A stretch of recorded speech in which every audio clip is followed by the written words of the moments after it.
Thank you, everyone, and welcome. I'm Joanne Bernard, the Vice Chair of the Halifax Chamber Board. Thank you, and CEO of Easter Seals Nova Scotia. I'm so pleased to welcome you all here today to this important event, where we can become more informed citizens as we prepare to vote in the municipal election on October 19th. Before we begin, I would like to acknowledge that all of us here are in Mi'kma'ki, the unceded, unsurrendered, and ancestral lands of the Mi'kmaq people. It's my duty as a settler to work on indigenizing my own practices and that of my organizations. As many of us in this room are settlers in this land, we need to read, understand, and act on the recommendations of the Truth and Reconciliation Report and the treaties that cover this land. September 30th, this coming Monday, is National Truth and Reconciliation Day, and it's a great day and a great time to honor the Indigenous peoples and learn about the treaties, because we are all treaty people. I would also like to acknowledge that for over 400 years, African Nova Scotian communities have been significantly impacted, shaping the cultural, economic, and educational and artistic landscape of this province by the African Nova Scotia communities that are scattered throughout the province. Thank you to our partners for supporting today's important conversation. Our host partner is the Nova Scotia Association of Realtors, or NSAR, and Labatt Brewing, because we all need beer at these events.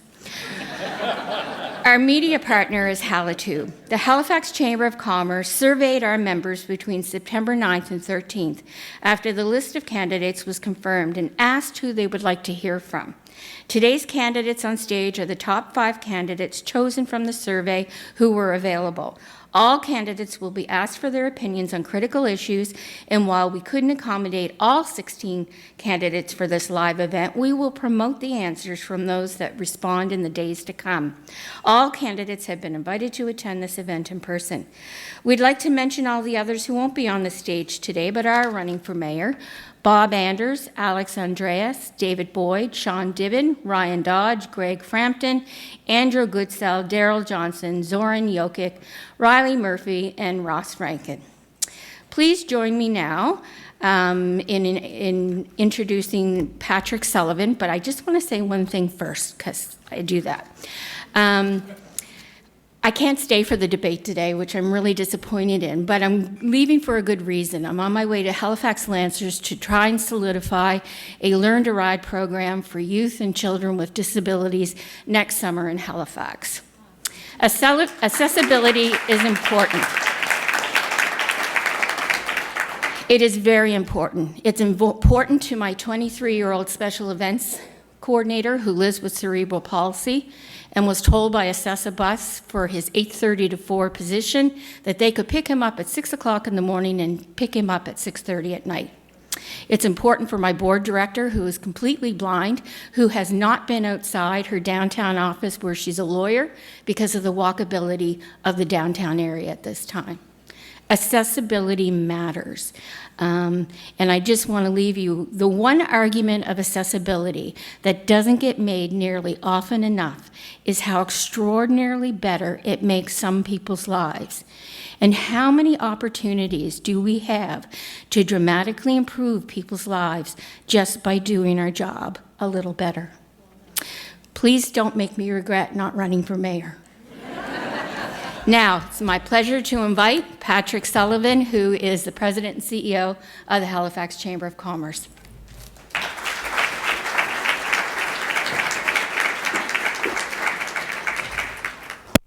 Well, thought I might get to use that. That's right. Thank you very much, Joanne. Very much appreciate that.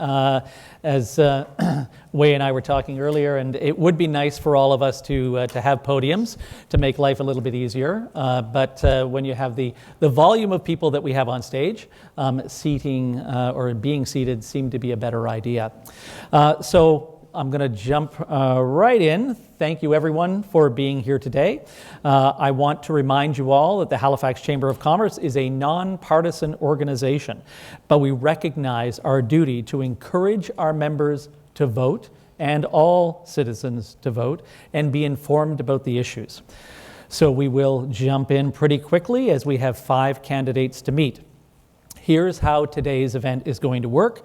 We will be asking the candidates a series of questions related to key election issues. I want to thank the Halifax Chamber members who sent in questions. We received a large number of questions. We had to cull it down because we're probably, given the volume, we're probably only going to get through about 10 or 11 questions. We will rotate around the group so that each candidate has an opportunity to respond to each question. Candidates, you must answer the question in that clock right there says 2 minutes right now, and I will start screaming as it ticks down to 0. The clock is tricky. It will turn to red, and then it'll start to count up again. So don't think we're giving you more time when that happens. It will count down to 0, and then we unfortunately won't turn off your mics, but we will ask you to move on and give someone else a chance. We did draw randomly for the speaking order, and Waye was lucky enough to be chosen to be first. So we will hit him with the first question, then we'll move to Nolan with the second question, and we'll just sort of move around the podium. The countdown clock, very important. Keep that in mind. What else? Oh, there are maybe a couple of 1-minute questions as well. It is 2 minutes. When there is a 1-minute question, I will remind you that it's a 1-minute question, and the clock will be set at 1 minute. Okay? Great. Well, thank you, everyone, and let's get started. So, Waye, and everyone else, but we'll start with Waye. Please introduce yourself and tell us what you see as the most pressing issue in HRM, and how do you plan to address it? Hi, everybody. My name is Waye Mason. I'm the councillor for District 7. I've been elected for the last 12 years, and welcome to beautiful District 7. Now, as tempting as it is to see if I could make Patrick scream, I'm going to try and stick inside the 20 minutes, but I might ask for a show of hands later on and see if we want to test that out. So I've had a close-up view of the tremendous changes and growth we've seen in Halifax in the last 12 years, and I'm really excited about the tremendous opportunities that we have created. I am proud of the fantastic growth that we've seen, and I think the businesses in the room have all benefited from the changes. As Mayor Savage said the other day, we accept the challenges of growth. This economic strength is part of why, while we continue to struggle coming out of COVID, we have led the country in COVID recovery. I've worked closely with Mayor Savage for the last 12 years with my colleagues on council, with business leaders and with residents, and we are now one of the fastest growing and most desirable places to live in Canada. That doesn't mean we don't have challenges, but the question is, what actions are we going to take to address those challenges? And I've been saying all along these last several months, there are no easy fixes, there are no simple solutions. We need to tackle these problems head on, and we need to accept that it's going to take a lot of work to make sure no one's left behind.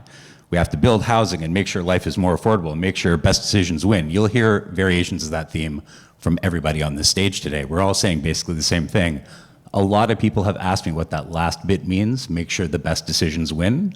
But the last few weeks of campaigning and debates have made it clear this matters more than ever. HRM needs to make decisions based on data, evidence, and best practice, not urban myths, hyperbole, and fake news. We can't begin to solve anything if we don't engage honestly with these problems. And so I say again, let's make sure the best decision wins. That comes down to whether people trust. So I look forward to your support to make sure I'm mayor on day 1. Thank you.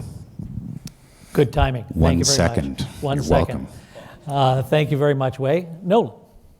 Hello, my name is Nolan Greenough. I believe I'm the youngest on the ballot at 23 years old. I'm a mechanic by trade, so I don't really have the background that somebody like Waye, Pam, or Andy might have. But I do like to bring fresh ideas to the table. Something that I'm focusing on a lot is transit. My biggest issue, I think, is getting people around our peninsula as our population grows, and especially as we get more dense. I don't have a whole lot of experiences to call on the same way that Waye does, so I'm definitely going to run under time on a lot of these things. But I'm hopeful. I look forward to the future, and I would like to do everything I can to get more young people involved. One of my biggest things is reducing jargon and increasing engagement with people, young and old, on the municipal scale. Thank you. Thank you, Nolan. And thank you for being under time. That's great.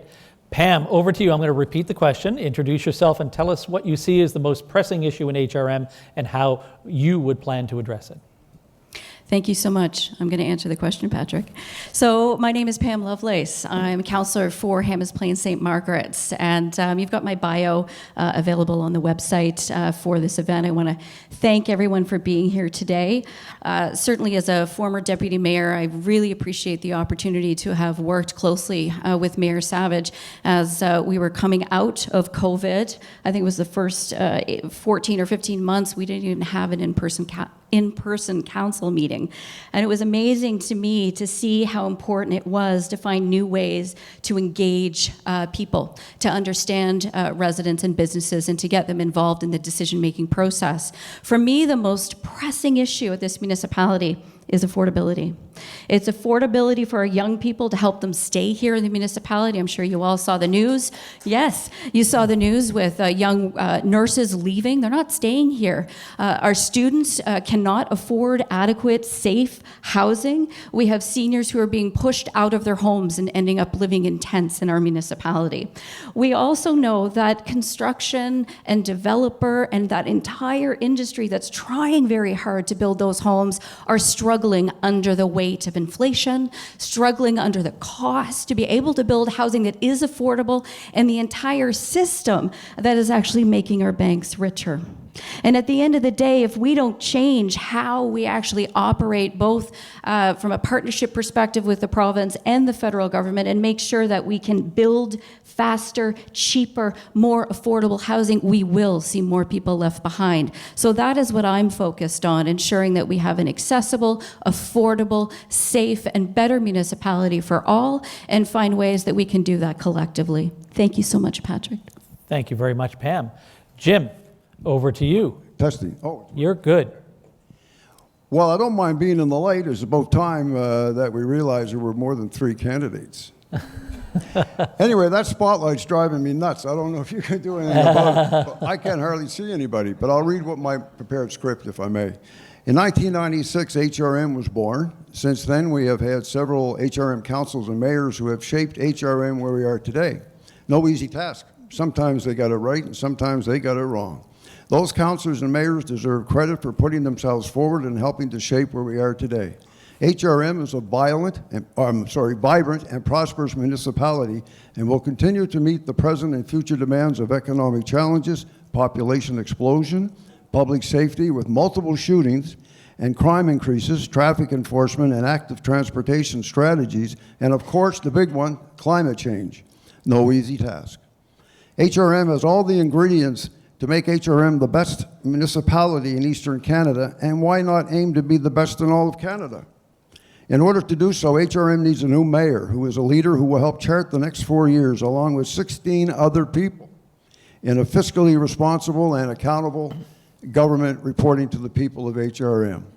After 36 years in policing HRM and community service, I believe I am the right leader for the right time. I took an oath to protect and serve, and it's easy to make that transition once again back to public service. I've demonstrated the skills to be a team player, and as our present mayor, Mike Savage, has said many times, the most important qualities as a mayor are people skills and empathy. Understanding our past, confronting the present, and preparing for the future will be my compass for mayor. Along with partnerships and with the trust of the people we serve, I will be strengthened by belief in common sense leadership, and separating the political decisions from the right decisions will be my litmus test for leadership as your new mayor. Thank you. Okay, boy, people are really getting the answers done in exactly the right amount of time. Andy, let's see how you do. Introduce yourself and tell us what you see as the most pressing issue in HRM. Thanks, Pat, and thank all of you for being here this morning. My name is Andy Fillmore, and I'm very proud and happy to be in front of you this morning.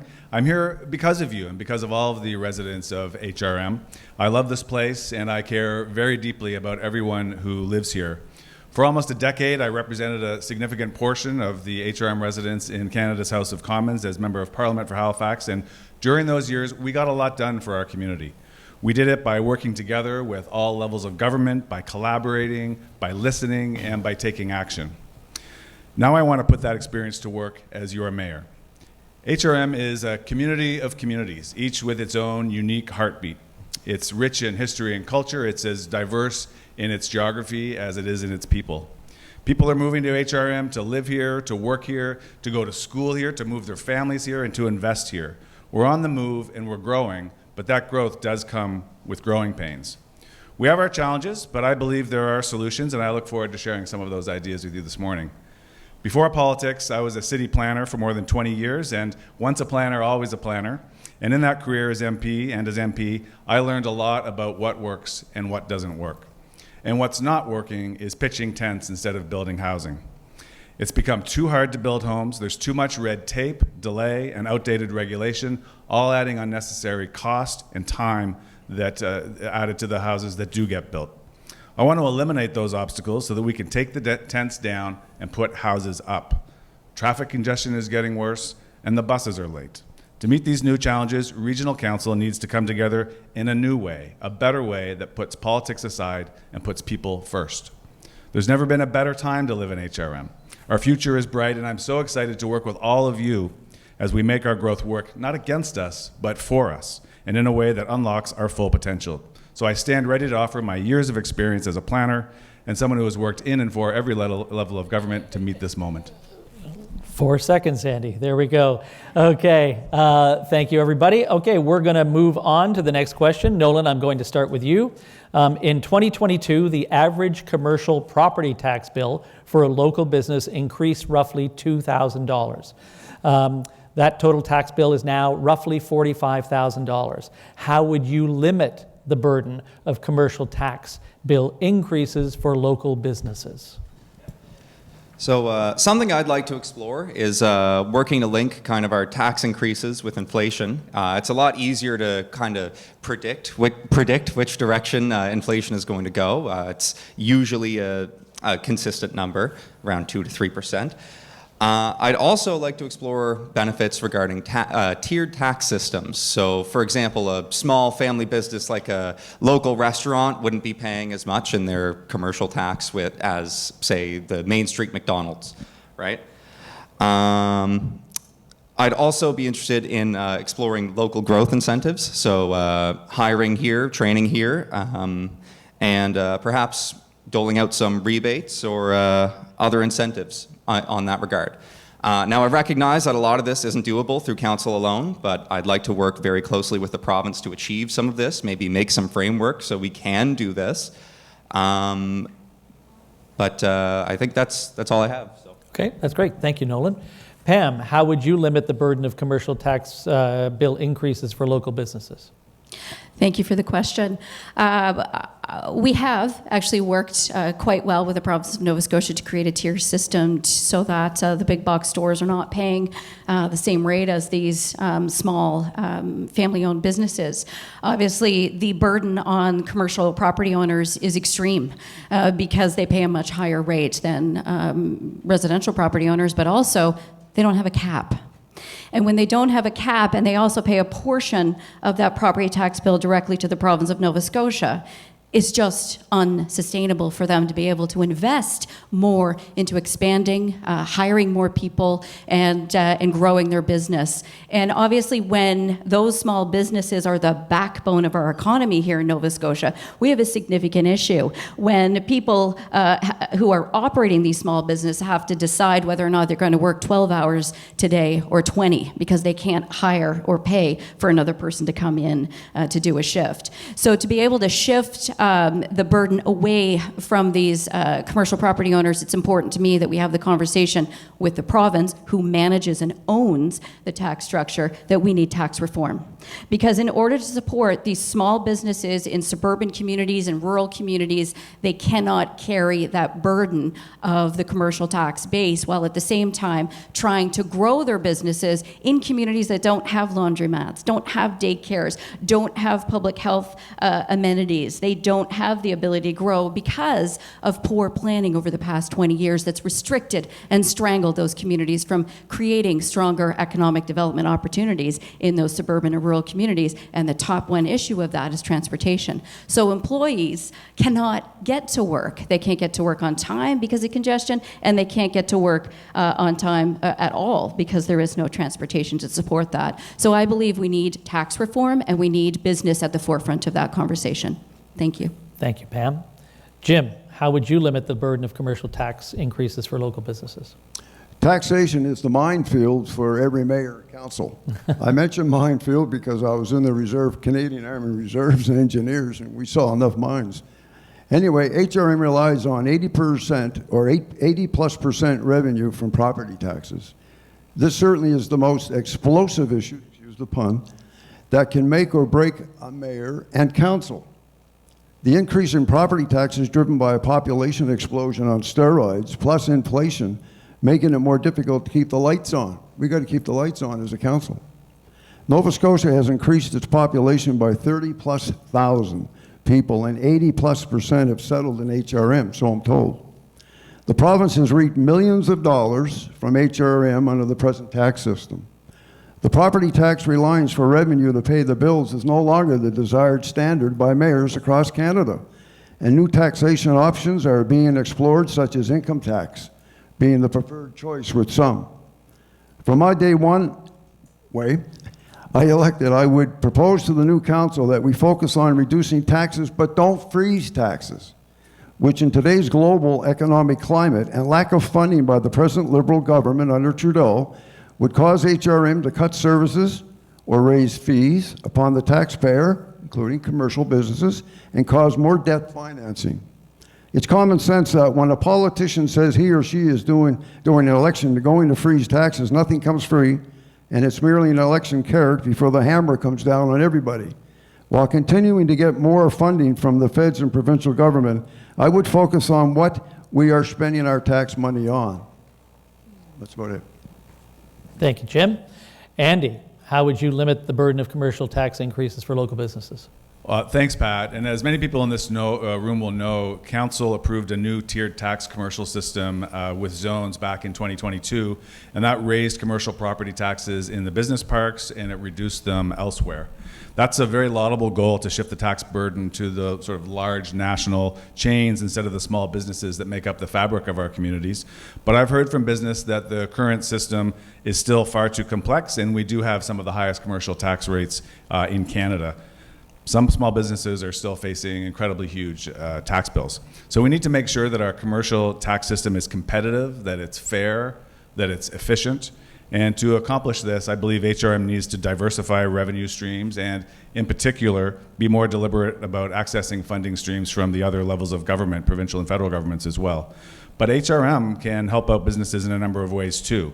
So I'd like to work very closely with our business community to reduce barriers to their success, and that means a commercial tax review in consultation with the business community, because your success is our success as a region. Well, one little thing that we could do right now to support our local restaurants and pubs is eliminating the patio application fees for small businesses. These patios are where we all gather. We gather on a nice day. They help the businesses to grow into the shoulder seasons and increase their revenues. But HRM right now is charging patio fees that are much higher than the national average, and they're costing our local businesses time and money. So we could cut this red tape and support our small businesses and save them about $1,000 a year. Now, this might seem like a small thing, but it's not really. It's an important thing because it shows that we're listening, and it shows that we're not afraid to act on what we hear from the business community. As mayor, I'll put my full weight behind making sure that HRM is a partner rather than an obstacle to business growth. Thank you, Andy. Over to you, Waye. So it's been great being the council for District 7 for these last 12 years, because small business and the downtowns, the main streets, Quinpool Road, the southern end of Gottingen, Spring Garden Road, have been my bread and butter. And I've shared the successes and struggles of them every day. And certainly working with them through COVID and all the challenges there brought me even closer to sharing and understanding the concerns that they have. And I think it shows that HRM can move quickly when we choose to, based on how quickly we adapted during COVID to doing things like allowing the patios to go out for free and all the other things that we did to help support small business, even though it's hard, obviously, when it's a property tax-based system. We've worked hard the last couple of years to find efficiencies and save money in government. Last year, we found $8.8 million in savings in the budget before we passed the budget to help keep taxes down, commercial and residential. The year before, it was $9.5 million. We work every budget season to try and keep expenses down, and I think that's the number one thing that we can do to try and keep tax rates from going up. The goal of our tax system, though, as Pam said, is I think we need to be competitive. And so we have data from the Calgary Tax and Utility Study. We need to update the Alta study that we last did, I think it was 10 or 11 years ago. And we need to make sure that we are landing our commercial tax rates where they need to be, that when you look at Moncton or you look at Toronto, that we are competitive based on similar services and similar businesses. The other big piece that I've heard as the downtown councillor is I don't mind paying if I can see value for what I'm paying for. So things like the streetscapings, or even just in 2013, when we started actually increasing downtown maintenance and painting things and doing slab replacement and getting rid of asphalt patches on sidewalks, if value is there, it's a lot easier for people to accept paying taxes because it's the physical environment is no longer an impediment to people coming downtown or coming to a main street in rural and suburban to shop. All right, we'll stop you there, Waye. Thank you very much. See, I didn't scream. It's okay. On to the rising cost of living. The rising cost of living in Halifax, which once had a reputation for its relative affordability, is quickly outpacing many of its residents and businesses. How do you intend to balance the need for expansion with quality of life for current and future residents? And Pam, we'll start with you. Thank you. Thank you. On? Keep talking. Is it back? Keep talking. Oh, hello. There we go. Are we good? Yeah. Okay, thank you. I lost 10 seconds, Patrick. So You'll get it back. Thank you. So affordability, as I was saying, my first answer, and I will also note that I'm not reading notes that were provided to me by any staff members that I've hired. I'm here speaking from my heart. And as I mentioned, affordability is one of the biggest issues that we have because it's driving young people away.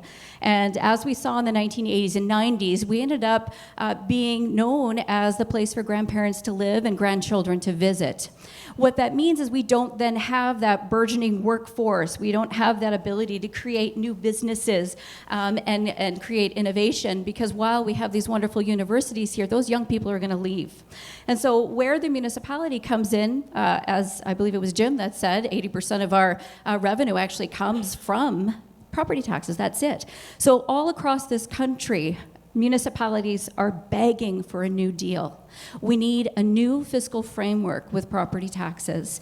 Looking at the way Quebec has actually addressed the issue with the lack of infrastructure all across their province, small municipalities, large municipalities, trying to meet the need of growth, trying to create safe and accessible communities, means having access to investment dollars. And those investment dollars could come from sales tax. And so that's what the province of Quebec did. They said, we need to change the way that we're taxing and providing revenue to our municipalities, because the only other option is for all of the municipalities here, there's 49, go to the province with our hand out, filling out grant applications, and doing the same thing with the federal government. This is not sustainable. It's not creating resilient communities, and it's causing young people to leave Halifax. And if we don't have a strong Halifax, we don't have a strong Nova Scotia. Okay, there we go, without the 10 seconds. Thank you very much. Okay, Jim, on to you. How do you intend to balance the need for expansion with quality of life for current and future residents? Well, apparently, can you hear me? Yep. Okay, sorry. Apparently, HRM is not that expensive to live in compared to other cities, but I am told it's cheaper to live in Calgary, where my daughter lives, than HRM.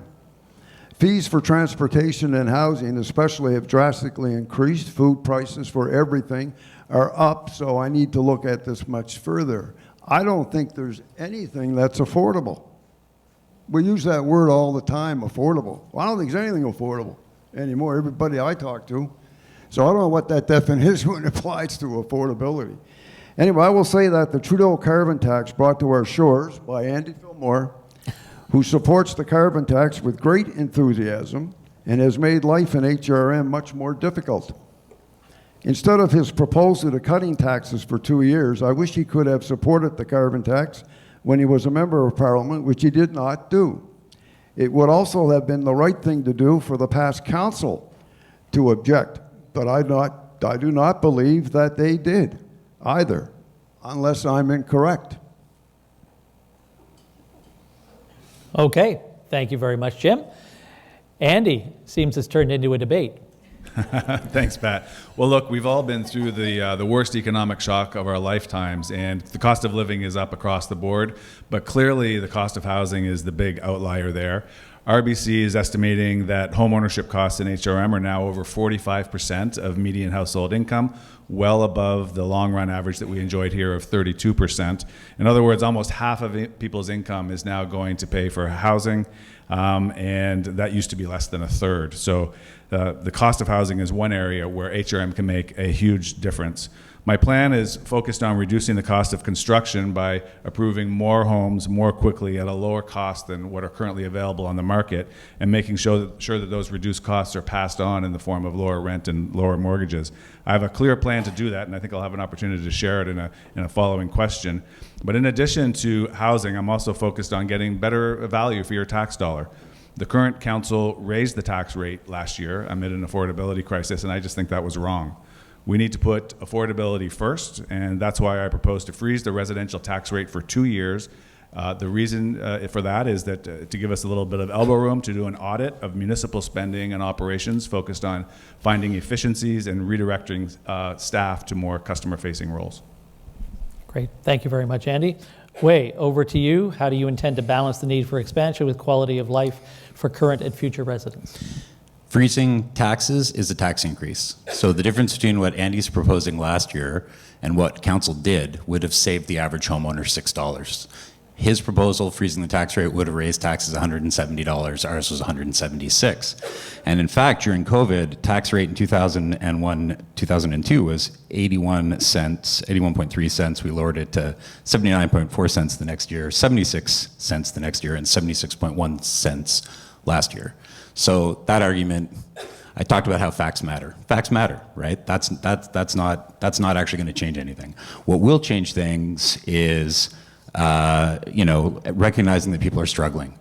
As Andy said, we have a national crisis, economic crisis coming out of COVID. It's a Halifax thing, it's a Toronto thing, it's a Vancouver thing. We have benefited by people during COVID moving here and driving up housing prices, but now we benefited from people moving here, but they drove up housing prices. So now we need to adjust to that.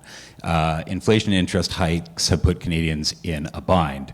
So my proposal, rather than freezing fees, knowing that assessments are going to go up, freezing taxes and knowing assessments are going to go up next year, is to do targeted support.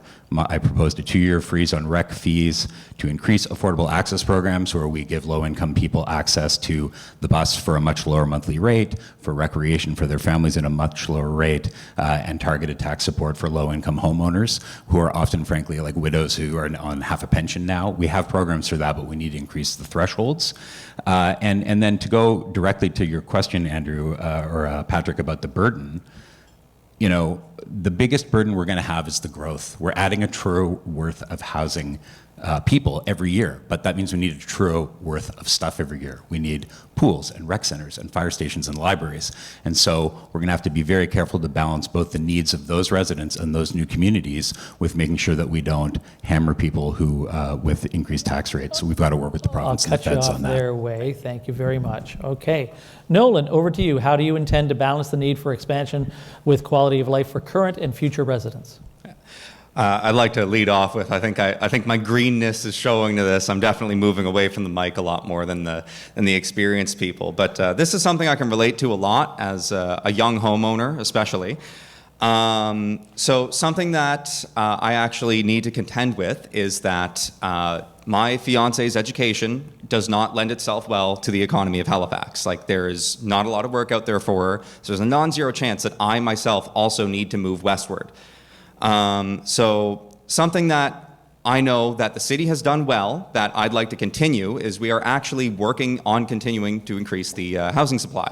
I don't want to stop that. The HAF did a lot of heavy lifting on that, and we had a lot of funding to work with that. There are some things that got caught up in it that maybe shouldn't have been, but we can work to iron out the kinks as time goes on. Something else that I believe we're also working on, but I'd like to look more into, is mixed-use developments. So, for example, the ground floor of an apartment doesn't necessarily need to be more units, and the top floor of like an industrial building doesn't necessarily need to be office space, right? So I'd like to explore how much density we can squeeze in that regard, especially within the peninsula. And finally, something that actually helped me is I'm part of a rent-to-own program, and that's how I got in so early, right? So these programs, they kind of reduce how much you need in a down payment, and speaking as somebody that is making $50,000 a year and not a dime more, that helped a lot to get ahead in life. And I'd really like to see what we can do as a city to kind of help each other in that regard. Maybe the city can play a role in helping link with investors, or maybe helping with down payments in that. But I think that's all I've got. That's great. Thank you very much, Nolan. Okay, we're going to move on to housing. And Jim, we're going to start with you. I'll read the question. Halifax's population has increased by over 60,000 people in the last 5 years. This massive and rapid increase in population has put significant strain on the existing supply of housing, with Halifax needing an estimated 20,000 new units by 2030, probably more. What specific policies would you implement to increase the availability of affordable housing in our city? Like I said, Pat, what's affordable?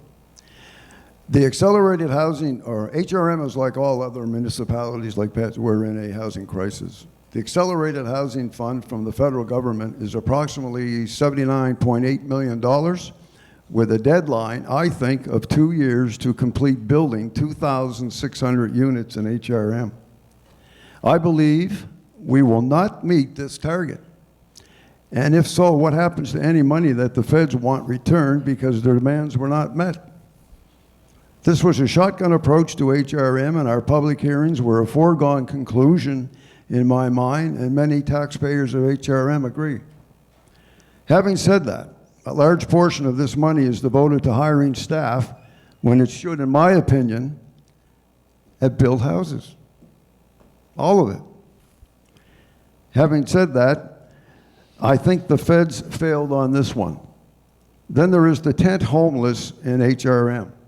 I would like to comment on Andy Fillmore's comments lately about the plan, but I don't think I will. I was going to. I don't agree to his plan, and I'll discuss that hopefully later.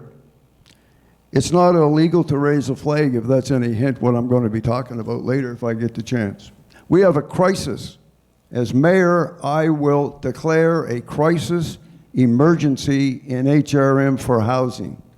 Now that's symbolic, but what it means is the mayor is going to take control. I'm the only candidate on this stage, and among the other ones, that has, if elected as mayor, will take control of this issue once and for all as mayor. It's in our community. So I hope we get a chance to exchange on this one, because that's the number one issue. I may have not have mentioned it early. That's the number one issue for me, is get this tent thing solved to everybody's satisfaction. Okay, thank you.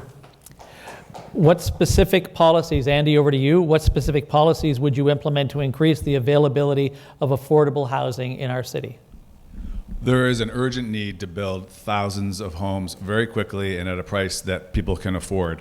But the cost of construction remains too high still. You can't lower the sale price or reduce the rent if the cost of construction keeps going up. But there are 3 ways to reduce the cost of construction and pass those reduced costs on to as lower rents and lower mortgages for buyers or renters, and they're all within HRM's policy purview to do today. And here's what I'll do. The first is to streamline the process, speed up approvals for building permits, development agreements, and development approvals. We need to act with much more urgency to approve housing. Why is Edmonton so much faster than Halifax in approving housing? We can raise the bar, and I'm in a position to use my 30 plus years of public policy experience as a planner and a parliamentarian to make that happen. The second is to remove policy roadblocks that get in the way of innovative, efficient construction techniques like modular, like factory built flat pack construction and prefab. And 3, we can unlock more lower cost land for housing. HRM has areas of low cost land that have been awaiting municipal approval for development for as long as 9 years, nearly a decade, and that just isn't acceptable in the midst of a housing crisis.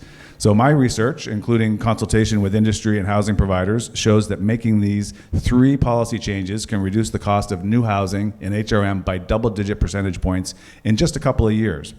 In exchange for these rapid approvals and policy changes, builders will need to get shovels in the ground quickly to deliver more homes at a lower cost, and if those benchmarks aren't met, more, quick, cheaper, then permits and development agreements will be revoked and will move down the list to the next builder who will meet them. Builders will be required to work with nonprofit housing to get to deeply affordable housing units. And I just want to say Mount Hope, the Mount Hope project in Dartmouth is a terrific example of that kind of cooperation. The YWCA and Clayton Developments have created 32 quality modular townhomes integrated into a larger development, and that's just the start. Great. Thank you very much, Andy. Okay, over to you, Waye. What specific policies would you implement to increase the availability of affordable housing in our city? Well, I'm proud of the fact that we've gone in the last 10 years from 1,900 units under construction to 8,500 units under construction. And I'm proud of the fact that we have, according to a report we probably all read in all Nova Scotia a couple of days ago, we're now in a place where we lead the country in terms of per capita under construction and starts, right? So we've done a lot of good work. Does that mean that we stop? No, we're Nova Scotians, we're Haligonians. We're going to work harder to make that go even farther, to go even faster. I think that the key piece here is that we have been focused, both the province and the city, on creating more housing in potential, doing more zoning, creating more housing that could possibly exist. And that's fine, but the fact is that when you do a special planning area and you create greenfield housing, it can take years and decades for that to get built. And so we've created hundreds of thousands of new units right now that theoretically exist. What we need to do is focus on permitting, both the development permits, getting those out faster, but the building permit process. What I hear from developers all the time is that they want, and that's why in my platform I say we need to move to a deemed approval process. If an engineer stamps it, if an architect stamps it, it's approved. The developer is taking the risk. We're going to move forward in that as quickly as possible. We're going to start to subtract from our processes instead of adding to them as if that's going to solve something. And that's why with Sam Austin and Catherine Morris and the mayor, we've been bringing motions to council for the last 2 years to address the building permit process, both in terms of trying to make it go faster, but also to have public accountability, to have the dashboard that now exists and reports twice a year to tell people where are we at in terms of making those improvements. And we've made some improvements, but there's way more to come. So I think the key thing is starts and completes, not notional units, and getting more units built faster. Thank you. Thank you, Waye. Nolan, what specific policies would you implement to increase the availability of affordable housing in our city? So as I mentioned in the last question there, I am part of a rent-to-own agreement. I'd like to kind of explore how the city can help out with this sort of thing, right? So while housing falls within the provincial portfolio, which I'm sure everybody has heard a lot in the past few months, I think there is definitely a greater kind of active role that we can take in it. I believe I already mentioned maybe getting people in touch with investors and maybe kind of backing the people trying to get into these homes. But I'd also be curious to see maybe if we could provide some property tax relief to these investors that are buying the homes for these people to rent in order to own them.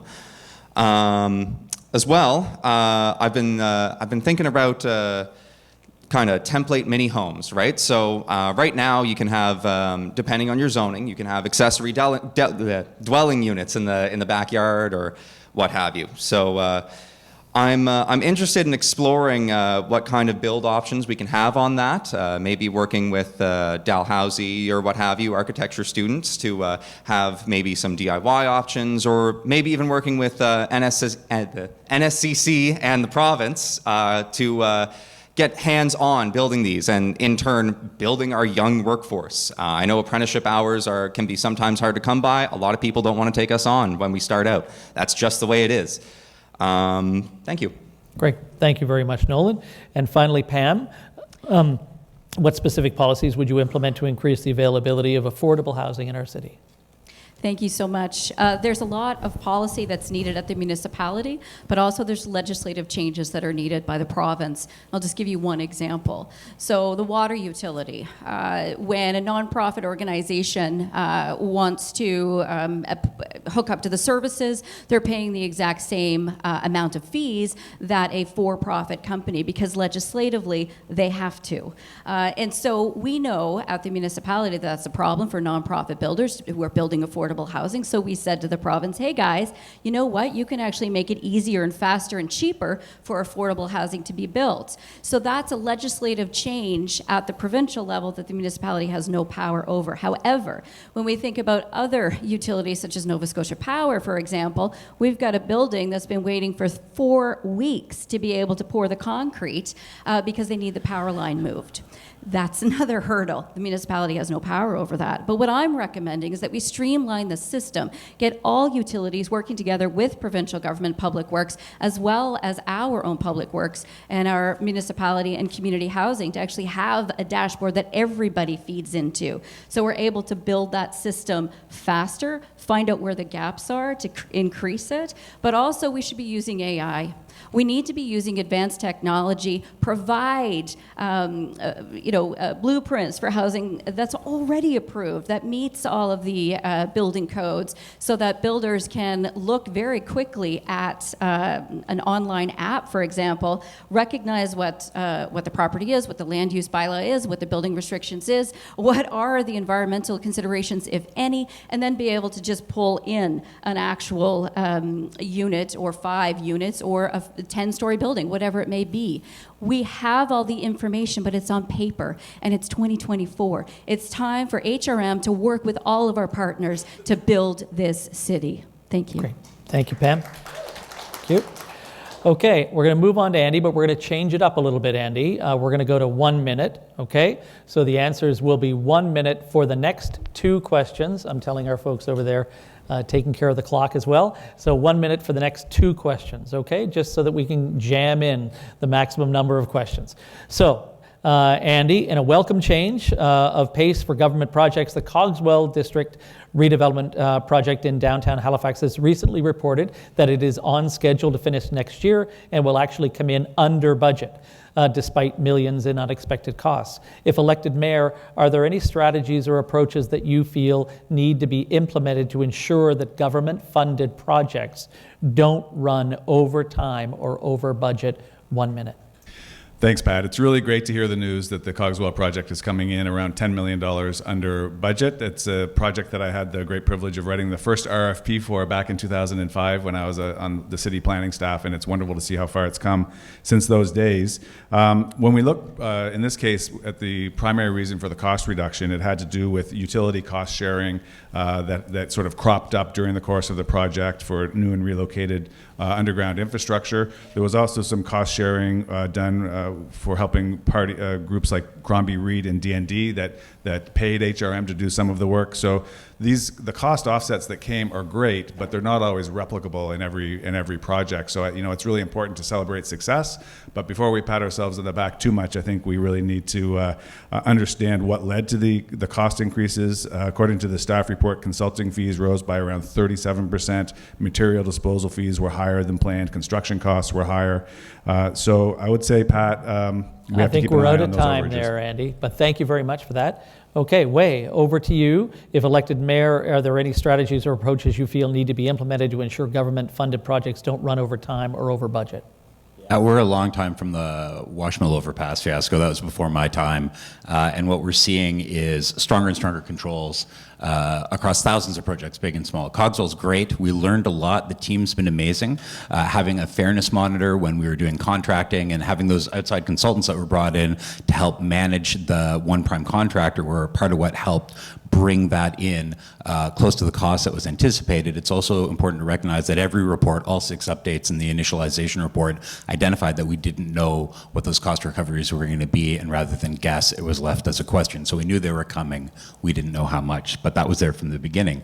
I think the big thing is to build on what we've learned from Cogswell. We have some very big projects coming, and the idea of taking the expertise and the staff structure that's there as a one-off for Cogswell, turning that into a large special projects office, that's something our CEO, Kathy O'Toole, has been working on, and I think that'll serve us well going forward to make sure that other big projects hit that mark. Great, thank you, Waye. Nolan, are there any strategies or approaches you feel need to be implemented to ensure government-funded projects don't run over time or over budget? Yeah, so I'd kind of like to see that our chain of command and accountability is like clear, established to the public, so they know exactly what is going on. And as well, I think that there's I don't know how much of this we do, but there's room for milestone payments as well, right? So as things get completed in different phases of the project on time, that is when contractors get paid, as opposed to, say, a lump sum at the start or end of a project. The last real big thing I have is updates that aren't in jargon. So I read a lot of documents from engineers in my time as a mechanic. Service info is nothing but that, and it's very hard for my dyslexic coworkers to track what they're supposed to be doing. And honestly, the best example of that is I've been following Waye on social media, and you've been giving very good updates on the Cogswell interchange. So kudos to that, but thank you. Okay, thank you, Nolan. Okay, over to Pam. What can we do to ensure government-funded projects don't run over time or over budget? Thank you, Patrick. And absolutely, Nolan, transparency. When we are transparent, we can be held accountable. And while we look at Cogswell as a great example that we should celebrate, it's not done yet.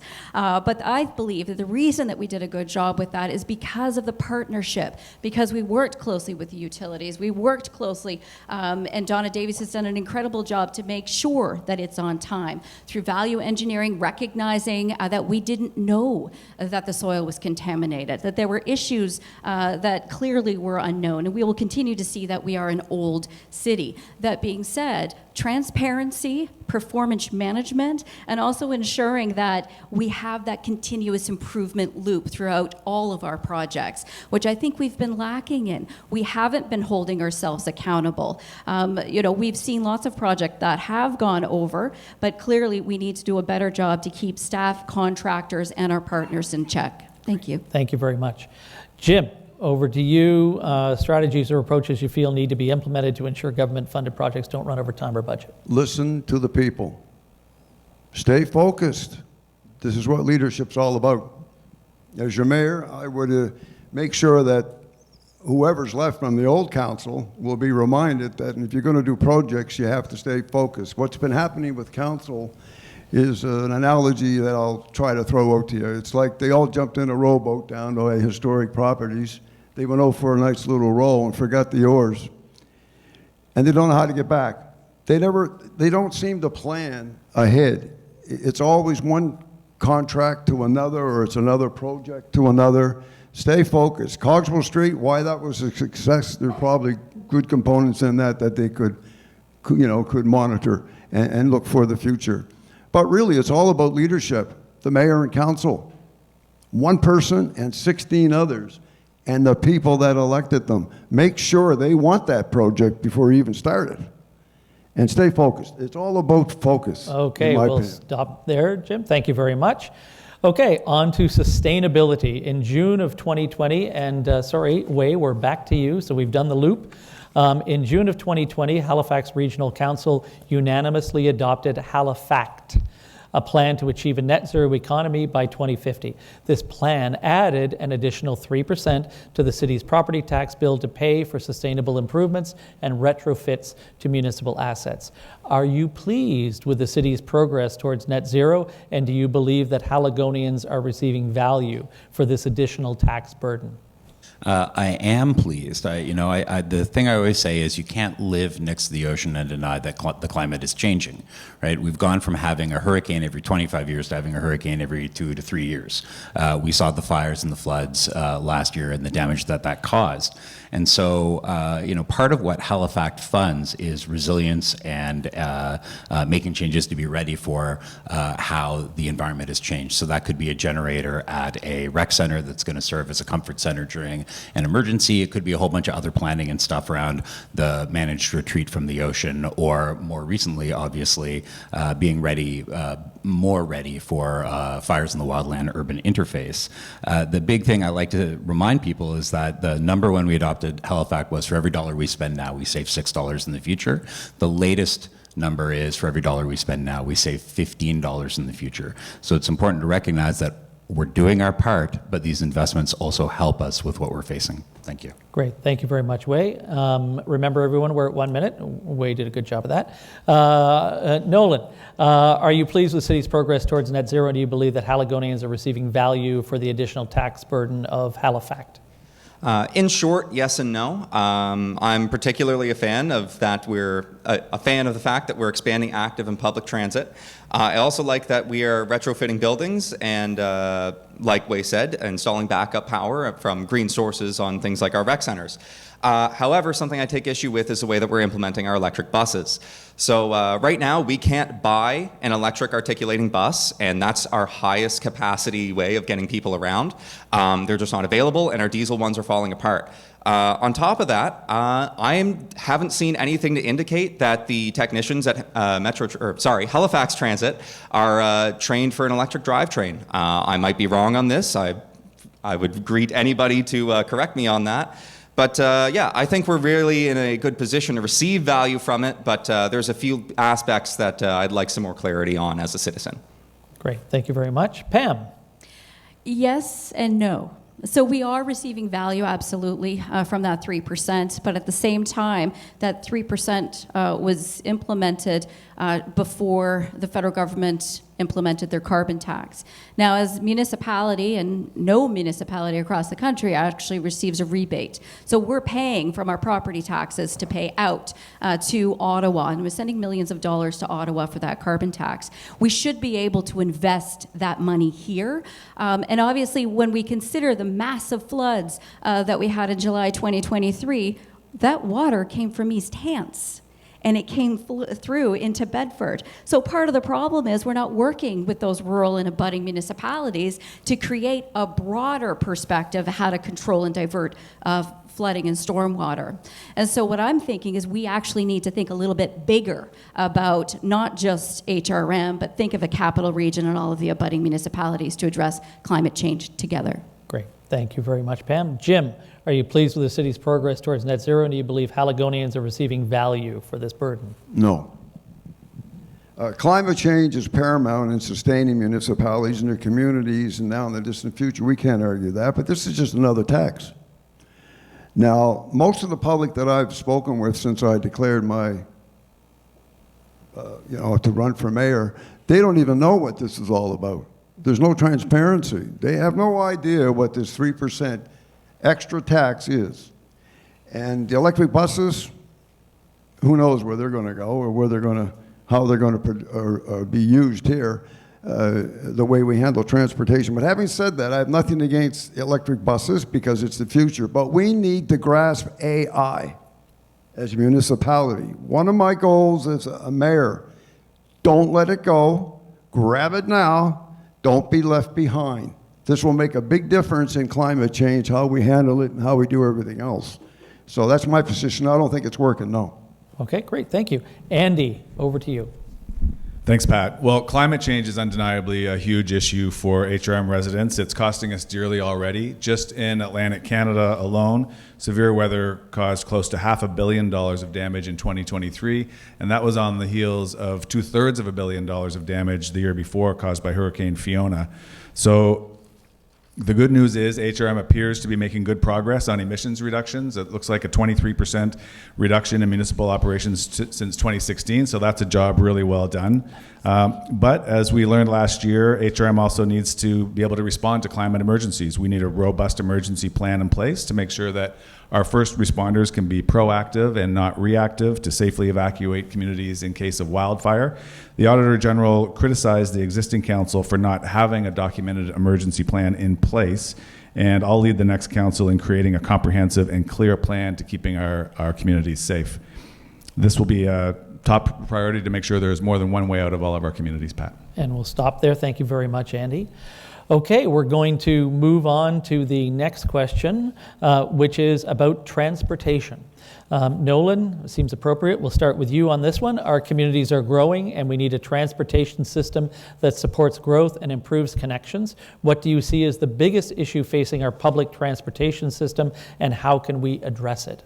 That is a very tough question because there are a lot. Anybody that has taken a bus or, for example, owned a business probably knows it's very hard to get employees on time when they're depending on a bus. I've worked places that have said they will not hire somebody if they depend on the bus to get to work because they can't be certain that they'll come on time. Also, employee retention is a very large issue. I believe it was a survey this year reported 40% of drivers are actively seeking other employment. I've touched on viability on the user side, but on-time performance overall was less than 80% in quarter three. On top of all of this, we also need to work on route coverage, right? So, for example, I live in Woodlawn. I'm maybe a 15-minute drive to Burnside on a bad day, and I would need to leave at 11 p.m. the prior night to make it to Burnside for a 6 o'clock shift. That is ridiculous. I shouldn't need to take a car to get to Burnside from where I'm at. The solution I'd kind of like to propose, I'd like to work with staff and send them to cities with more working transit options so they can learn what works in other cities and kind of bring it home to Halifax, right? My grandfather on my father's side was a city engineer, and he spent a lot of time traveling, learning what works in other places, and he did a lot of work on the city of Moncton. Thank you. Great, thank you very much, Nolan. And you recognize that we're back to 2 minutes. I should have told everyone that. So we're back to 2 minutes. Pam, over to you. What do you see as the biggest issue facing our public transportation system, and how can we address it? It's broken. It doesn't work. We've got massive congestion, as Nolan just mentioned.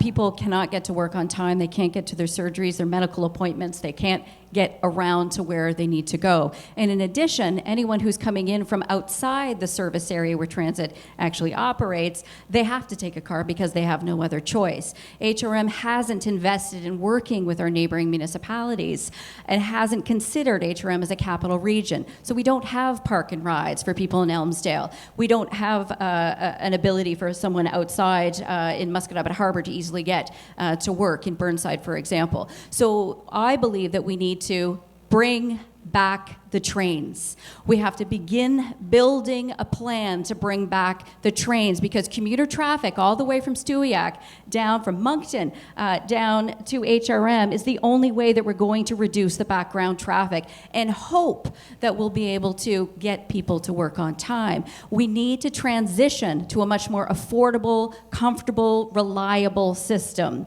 And obviously, if we continue down just thinking about this small HRM area, the small service area, in the downtown core, we're never going to address the background traffic. So I am going to decommission and transform Halifax Transit into a capital region transportation commission working with all abutting municipalities and the province of Nova Scotia, which does not give a penny, not a penny annually, towards the operations of our transit system. The only way to meet our climate goals, to become a much more affordable and accessible community, you heard what Joanne said, 6 o'clock in the morning to be picked up by Accessibus, it's unacceptable. We need to have many more options, and it's time to start thinking like a capital region. Begin the plan now for thinking about transit and bigger commuter rail outside of the downtown area. Thank you. Great, thank you very much, Pam. Okay, we're going to move on to Jim. Jim, what do you see as the biggest issue facing our public transportation system, and how can we address it? Active transportation includes every means of moving people in HRM, be it by water, land, not air yet, and definitely includes bicycles, electric scooters, and even electric skateboards. I saw a fellow going down an electric skateboard. He passed me. I was doing about 30. And of course, buses. If elected as mayor, I would aim to have, we have subways, but all you can get is a tuna sandwich or something. People in Upper Canada, you have subways? Yeah, I tell them, well, you got to eat a sandwich. But having said that, we do everything above ground or on water right now. And what I would like to see is that I could get a bus every 15 minutes. Literally. I was over the transit in Dartmouth looking at it, talking to employees. Those buses were coming and rolling, and they were doing pretty good. But it takes me an hour and 40 minutes to get a bus from Spryfield, where I live, 7 miles away to downtown. And that's the truth. And I usually go on the bus every summer just for fun. And it's not fun. Because those drivers are driving about 100 miles per hour just to get where they want to go. Jesus, it's scary. So we need a strong transit system above ground. I'm not too big on railway now. I was at Monday at the Chambers via rail, and that's real interesting to move passengers. But we need to get this done now, and we need to focus again on what's going to move people. Consult the people, go to the districts, talk to them, meet with them like we are here today. What do you want in relation to transit? We got, what, 4 or 5 ferries? This past council, I'll try to close now. This past council, from what I understand, they can correct me, staff came to them and said, we want electric scooters on sidewalks. Everybody knows that sidewalk means you walk. You don't need a scooter coming behind you at 30 miles an hour and running you over. I know senior citizens don't. But yet the council said maybe. The staff person said, we're going to police it ourselves. We're going to cut you off there, but thank you very much for that. Andy, over to you. What do you see as the biggest issue facing our public transportation system? How can we address it? It's become far too hard to move around our capital city, and we need to do better. Something I hear often from residents is that as our municipality grows, Halifax Transit's service always seems to be about a decade behind Halifax's growth. And that's a gap that we need to close, and we need to close it really quickly. Exact change and paper tickets were the norm until only recently, but were replaced with an app that was out of date before it was implemented. And we know that the data being fed to transit apps is only accurate about 70% of the time. Halifax Transit's on-time metrics are now worse than they were pre-pandemic. All of these things are driving people out of transit and into their cars and perpetuating this vicious cycle of congestion that we're experiencing right now. If we're ever going to address congestion, we need to make Halifax Transit much, much more reliable. And that means taking action both in the short term and in the long term. In the short term, it means putting user experience first. We need to analyze transit data to identify bottlenecks, to identify underserviced areas, routes that have consistent delays, and adapt and quickly get the buses moving again in those areas. We need to create a true tap and pay system to make it easier to get on a bus. Recruitment and retention issues also plague Halifax Transit, leading to canceled ferries as recently as yesterday, and buses that are late or don't show up at all. There's no way to get to school or to classes or to work. So we need to fix all that. But in the long term, we need to recognize that HRM's growing transit needs cannot any longer be met by this traditional bus-based system that we have. We need to go further, faster. The time has come to implement the bus rapid transit system that we've been planning for a long time to get people moving together, moving again, to connect all of our communities. And I'm prepared to work with the provincial and federal governments to put a substantial available funding to work to get that done. That's great. Thank you very much, Andy. And finally, Waye, what do you see as the biggest issue facing our public transportation system? How can we address it? Oh, well, it's traffic. Traffic is stopping cars from getting where they want to go on time, but it's also stopping the buses, because right now we don't have enough bus lanes. We have the buses stuck in the same traffic as the cars. And so, you know, I know traffic is bad. We have big city traffic starting to happen, and we don't have big city infrastructure yet. But the good news is we have a lot of plans to move that forward. One of the things that we have been talking about but have not implemented that I've committed to in my plan, in my platform, is a traffic operations center. We've been slowly replacing the signal controls at all of the intersections for the last couple of years, so most of them can now be controlled by remote, but we don't have a place like you'd see on TV where someone can go, oh wow, it's really bad on Roby Street, we should adjust those signals. So that's our first order of business. We can do that relatively quickly, get buses and cars flowing more smoothly, use the roads we already have better. But then, of course, there's transit. We have to make transit work better. You'll all be relieved to know that the system that we bought that is paid for by an app right now, if you look at the bottom of the Masabi machines, which are the same ones they use in the London Underground, it's already set up to do pay by tap. It's coming at the end of the fall. Can't wait. The rapid transit plan that we developed a couple of years ago is our most important transformative change. That will involve creating more bus lanes and having more frequent service on the 4 key lines and putting more fast ferries into the water. So we've started on that work, but the good news is, to be fair, the federal government has announced a big pile of money, and what we're waiting for now is the Joint Regional Transportation Agency, the provincial agency. Their report comes out in November or December, and that will marry up the federal money, our ambition for bus rapid transit, and the province's drive to improve all of this transportation. And my belief is that we'll actually be able to have funding in place to deliver bus rapid transit, which would only take 3 or 4 years to build. It's the fastest solution to get into the ground. Thanks. Great. Thank you very much, Waye. Okay, thank you, everyone. Well, we're winding down, but we've still got some time left. All right, on to something a little more exciting, provincial cooperation. We're going to start with Pam this time. So Pam, at times the relationship between the provincial government and HRM can be tenuous. At other times, they're extremely cooperative.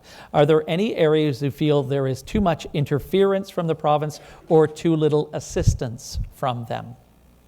Great question. Certainly, there's been a lot of bun fighting in the media between the province and the municipality, not just ours. We've seen it with CBRM as well.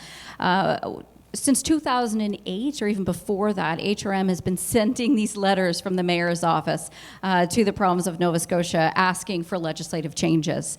And those legislative changes could be anything from, the opportunity for a permanent resident to actually vote, to serious legislative changes in the Utilities Act to allow, and Halifax Water Commission Act to allow nonprofit organizations to receive a rebate or a low fee for those development charges to connect to their system. So all of these have mostly been ignored by the province of Nova Scotia, and I believe that's because we do not have a strong working relationship between the capital region and the province. And I think if we consider the importance of our economic engine, that's what we are. We're a capital region, an economic engine of Atlantic Canada, and the opportunity to actually sit down and look not just the next 4 years or the next 8 years, but look at the next 50 years. Where are we going to be? What are the big projects? We know Windsor Street Exchange, huge project. We've got the McKay Bridge rehabilitation, huge project. We know that the province is considering more highways potentially, expansion of highways, better interchanges to reduce congestion, but also to reduce the amount of accidents that are happening in collisions. So we have shared goals, absolutely, but we haven't been able to work together. And I, as your mayor, am willing to sit down, work collectively and collaboratively with all of the ministers and all of the provincial government as well as the federal government to actually build this city, to ensure that we meet the needs of the citizens today and my grandchildren. And my son's here with me. And, the last thing I want is for him to leave and all of his friends leave at the age of 21. Does he see a future here? Well, he can't afford to live here. And that's our biggest problem. Thank you. Thank you very much. Jim, are there any areas you feel there's too much interference from the province or too little assistance from them? No, I don't think there's interference. I think we have to realize that we are creatures of the provincial government. I'd like to see the provincial government realize they're creatures of the federal government, and that's where the buck stops, is at the federal government. We will be going to the federal government again for more money, but the big issue is with the local provincial government. This past council had an awful tenuous relationship over the tent issue with housing. And I think that the memos of understanding, memos that we make memorandums of understanding, are often used, are the most often used method to collaborate with the provincial government to define and share responsibilities for such thing as the homeless.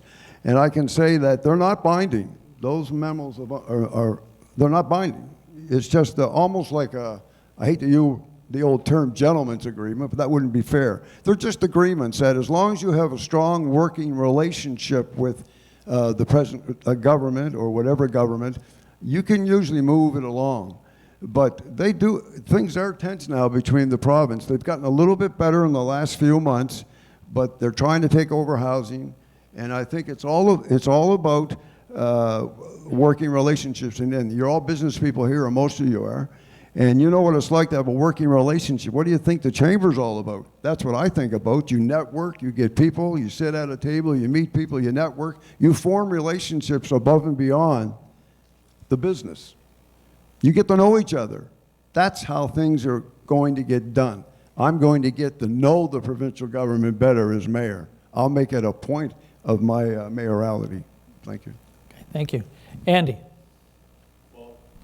Pat, there we go. Excuse me. Many of HRM's challenges simply can't be solved alone, either jurisdictionally or financially. So we need these really productive and functioning relationships with other orders of government to tackle housing and homelessness, to improve transit and transportation, to address all of the infrastructure issues that we know that we're facing.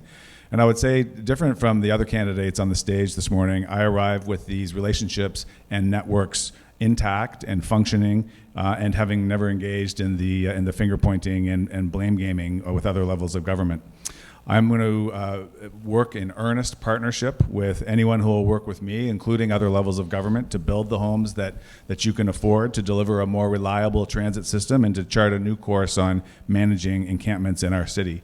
And as I said at the launch of my campaign, Pat, my first act as mayor will be to call Premier Houston and tell him that he's got a willing partner in me, in City Hall, and in all of HRM staff to collaboratively solve this housing crisis. Over my career, I have worked both in and with all three orders of government throughout this career as a city planner and as a parliamentarian.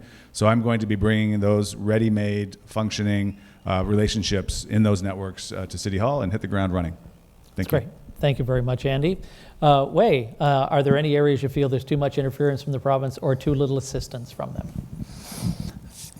Feels like a setup. Honestly, it's interesting to hear what Andy just said. I think Mike Savage did a great job in his relationship with Tim Houston and the provincial government and the federal government, and I intend to continue to follow in that tradition. Sometimes you got to stand up to the other levels of government when they're wrong, and I think that's appropriate. But it's also important that you have an open door. Like, I've been at the mentored by Mike for these last 12 years, and there's no one who's better at presenting the case for the city to the province than him, and I would continue that tradition. As I said at the downtown debate at Artist City Building, I'm on my second and soon third prime minister, and Tim Houston is my fourth premier. The governments change, and you got to be able to you got to play the cards you're dealt, whoever's there. And what's important, though, is that when you have a new government, often they come in with a set of assumptions, and you've got to work with them and try and educate them and cajole them and see how you can meet their requirements. So the specific question was, is there interference? Obviously, it's disheartening to see the province going in and dictating what planning should be or whether there should even be planning at all in HRM. I'm starting to hear developers more and more say, I'm worried about the lack of planning because I don't have certainty about what's going to happen around my developments. So we're going to have a big conversation about that. But I have been talking to people in the provincial government, and what we're hearing is they are, I believe, open to moving to defining outcomes and defining timelines and then letting us do our work instead of doing our work for us. In terms of assistance, it's about big capital projects, right? Like, it's not good enough to have an announcement in 2018 for Build Canada money for a fast ferry and then not get that money until 2024. The province and the feds need to move faster on that. We need to get that money. Those ferries should be in the water right now. People should already be taking them from Bedford. So we've got to work with them to educate them about what our plans are and how important it is to get that money coming faster. Thanks. Thanks very much. And now, Nolan, we're going to move to you for 2 minutes, and then we're going to go to our final question. So, Nolan, are there any areas you feel there's too much interference from the province or too little assistance from them? So something I'd like to try and get more control as a city from the province on is definitely housing. It is not in our portfolio right now, but we have very good staff working on it. I'd like to see almost full autonomy in that regard, with just essentially the provincial government saying, here is the money to work on housing, right? I understand there's a lot of hurdles for that, but that's what I want to see.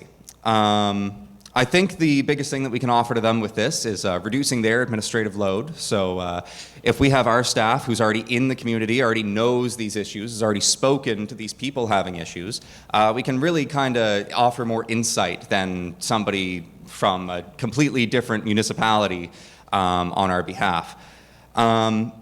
So something that comes along with a candidate like me who is young and has zero experience, I'm trying to be as clear with that as possible. I don't have any baggage, right? Like anybody else on this stage, the province would expect something from them, right? They don't know what's going to come out of me, and I'm saying right now, I can work with anybody. I have worked with a lot of people busting tires to get cars on the road. I can do that with anybody. It doesn't matter how diametrically opposed we are on, like, say, political stances or even just personality stuff. There's one thing that I quoted a few times, I guess less quoted, more told the story of. I worked with 3 guys to get, I think, 65 cars through in the span of a 10-hour day. And anybody that's busted a tire, that's not an easy feat. So yeah, overall, I mean, I think we need a lot of autonomy on some things, but I'm willing to put in the legwork to try and bargain to get there. Thank you. Okay, great. Thanks very much, Nolan. Okay, thank you, everyone. We're rapidly running out of time, so I'm going to move on to our final question, which is, are there any specific initiatives that you haven't had a chance to talk about today that you would like to implement if you were elected? And we're going to start with Jim, and we're at our final 2-minute question. I'll answer that question by saying, like I said before, if elected as mayor, I'll declare a crisis emergency for tents. Our homeless people in tents. It's terrible. We all know that. But I want to say something very quick. I got 2 minutes. That old dream of the 1-acre lot, the picket fence, the 1 or 2 cars in the garage and a lawn to mow, that is a shrinking dream. That's a dream of fewer and fewer people. The reason is millennials are entering the workforce. Their sense of success is very different than their parents were. Immigration is absolutely critical to keep this train going. And every time I see a crane downtown, my heart lifts because I know that the units are being built are not 1-acre units that are being built in a forest or a farm. They have to be serviced by infrastructure and has to be maintained, that the taxes we raise from those areas will never pay for it. I didn't say that. You know who said that? Andy Fillmore. It is a quote that Andy Fillmore said as an MP in the Liberal Trudeau government. As your mayor, if elected, I will never take away the dreams of anyone in HRM. Instead, I will help them achieve them. Okay, Thank that's you. great. Thank you, Jim. Okay, Andy, specific initiatives or final comments? Yeah, thanks, Pat. Look, we're a large municipality. We're a community of communities. People shouldn't have to burn a liter of gas to buy a liter of milk. So I'm going to address my final comment to some of the smaller communities outside of the urban core that I've had many conversations with. You know, families should have the opportunity to walk down a main street with the family all together to buy that liter of milk, or to get an ice cream cone, or to visit a Cornerstone or a pub, or pick up your dry cleaning. Sit outdoors at an outdoor seating area with recreation facilities nearby. We all deserve that in our communities. So to achieve this, as mayor, I'll be announcing a Main Streets initiative to bring Main Streets back to communities across HRM. Main Street projects are projects that I've both designed and created as an employee in planning and design firms, and have commissioned later in my career as a planning leader. This initiative is going to remove outdated planning barriers that are preventing our main streets from being all that they can be, and preventing our entrepreneurs from helping to build these main streets.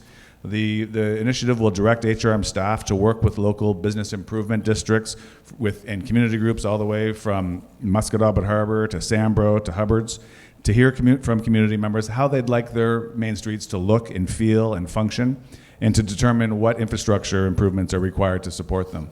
The main streets are the backbone of our communities, and they're not functioning in the way they need to, and I'm hearing that, and I think my colleagues on the stage are hearing that loud and clear from residents as well. We can do more, and we certainly will. Thanks, Pat. Great. Thank you very much, Andy. Waye, any specific initiatives or anything you'd like to say finally today? Got 4 things I want to say in 2 minutes, so I'm going to talk even quicker than normal. So the first thing is that people are scared of how fast the city's changing, and we need to change faster to accommodate the housing crisis. So we've got to bring people along. So we've got to show people examples that are successful, that will scare them less than the unknown, like Opal Ridge behind Penhorn Mall, or Sea Point down there on Windmill Road at Wright. Those are examples of intensification that can happen in a strip mall that I don't think is going to panic people from Cole Harbour to Clayton Park to Sackville. And we've got to show them that this intensification can work for them. We want people to see that their lives can be better and deliver redeveloped, connected main streets in our suburbs. And we need to make sure bus rapid transit is a part of how they can get to work, high quality alternatives to cars. Next point, we need a fair deal for rural HRM. It's not just about main streets, though. I have that commitment in my platform, too. We've been hearing it for years. HRM has a plan for that. We started 2 years ago. It's also about the unfair tax rate. We talked about commercial tax rate earlier, but we haven't talked about the fact that people in far rural HRM are paying significantly more tax than all of the counties around them for no different services than those counties around them. So we need to make sure that we change that, and that the tax rate reflects if you have volunteer firefighters or a provincial road or no access to transit, while also investing in things like community transit. And finally, we want to make sure no one's left behind. I talked about Housing Halifax in my platform. We need to set up an arm's length agency to work with not-for-profits and with private sector to make more affordable housing happen faster. And those targeted supports and those investments are about making sure that people don't feel left behind, and that we support the vulnerable and the struggling, and that we're compassionate. In my last 9 seconds, I just wanted to say, this guy right here, Nolan, this is like the third or fourth debate now. I met his mom. He's been fantastic, and I have just enjoyed every moment of it. And I just wanted to, if we could have a round of applause for Nolan, because he must be scared. He's doing a great job. Amazing, buddy. We let you get a little overtime there, Waye, for that. Yeah. and finally, not finally, but Nolan, over to you. Oh, I'm all flustered now. Thank you. My vision overall is of a 24-hour Halifax supported by a robust transit system and business-friendly practices. I'd like to encourage young minds and hands to get involved with this. Obviously, as a set of working hands myself, I can really understand the issues getting into your trade and apprenticeship. So, I would. I'm still sorry. Working with, as I mentioned earlier, NSCC, Dalhousie, institutions that are working to design and to build different things. If we can get these young minds and hands to work together to actually build the housing that we need, I think we're going to be in very great shape. I think what I'll leave this on is a simple message that I picked up from one of my friends. We all live together, and we're all adrift together. So anything that affects one person affects us all. We need to work together to get our city where we need to be. Thank you. That's great. Thank you, Nolan. That's great. And then finally, Pam. Thank you so much. So my vision is for a capital region, not of next year or the next 5 years, but the next 50 years. I'm looking out to a community of communities where everyone feels safe, has housing, where life is affordable, where children are safe. Every single school is dealing with accelerated violence. And I'm wearing my Missing, Murdered, and Indigenous women and girls pin today because it's extremely important that we understand that women and girls are not safe in our communities.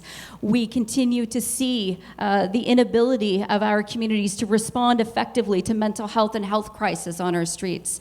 We know that housing is healthcare, and yet we don't have the resources at the municipality to be able to support those that are most in need. We know that those living with disabilities in HRM make up 30% of our population, and yet they are not getting the resources and support that they need because they don't live inside the service boundary of HRM, Dartmouth, or Halifax, or Bedford. These are communities outside of the urban service boundary, and they deserve to have safety, security, affordable housing, and they deserve to thrive. My vision of our capital region of HRM is where people can live, work, play, and thrive in their community, that they don't have to drive for 45 minutes in congestion to get to work, that we can support economic development and get our villages back. Due to the poor planning over the last 20 years, our rural and suburban areas have shrunk. They have been strangled by planning decisions, and I want to see villages thrive once again. And in addition to that, I want this to be the place where grandchildren and families have the ability to stay no matter what their background is, no matter what their ethnicity is. All right, I think I'm going to have to cut you off there, Pam. Sorry, you were on a roll. Appreciate that. My grandchildren will thank you too. Thank you very much, everyone. This has been it's been really, really helpful for me. I'm sure it's been helpful for people in the audience as well to better understand your positions. We only have so much time. We could go at this all day long. We could have more candidates up here. We could really go at this for a very long time. So we really appreciate this. For everyone in the audience, we have sent the questions that we asked today to these candidates. They will answer them in written form. We have sent them to all of the other mayoral candidates, and we will post that on our website. So we'll send that out to all of you as soon as we have that information from all of the candidates, so you can take a look look at their answers. We're also sending separate questions to the councillors, and we'll have that posted on our website as well. All of those, as you might expect, have a bit of a skew to the business community and to our members, mainly small businesses in this great city. So I want to thank our candidates on the podium today. Thank you very much for your comments. Best of luck to all of you who are running for mayor here, and I know there are some in the audience. I would say break a leg, but I think that's only a theater thing, and it probably wouldn't help as you're walking from house to house. So don't do that. Just good luck. I want to thank again our host partners for supporting today's event, the Nova Scotia Association of Realtors, or NSAR, who help to put people in houses and accommodations across the province of Nova Scotia. And of course, Labatt Brewing, a great manufacturing facility in our community on the, I think it's on the peninsula, it counts as a peninsula, on the peninsula of Halifax. So thank you very much to Labatt Brewing as well. And thank you to our media partner, Halitube, who were able to post this for us. I'm going to look for somebody to nod. Will this be available later? Yes, okay, folks are nodding, so this will be available later as well. That's great. I hope to see you at another chamber event soon. We have more chamber events. We have lots of chamber events. So we have a great chamber event next week with folks from Northwood, from VON, and the Deputy Minister of Long-Term Care and Seniors, who will be talking to us about long-term care and staying longer in your home.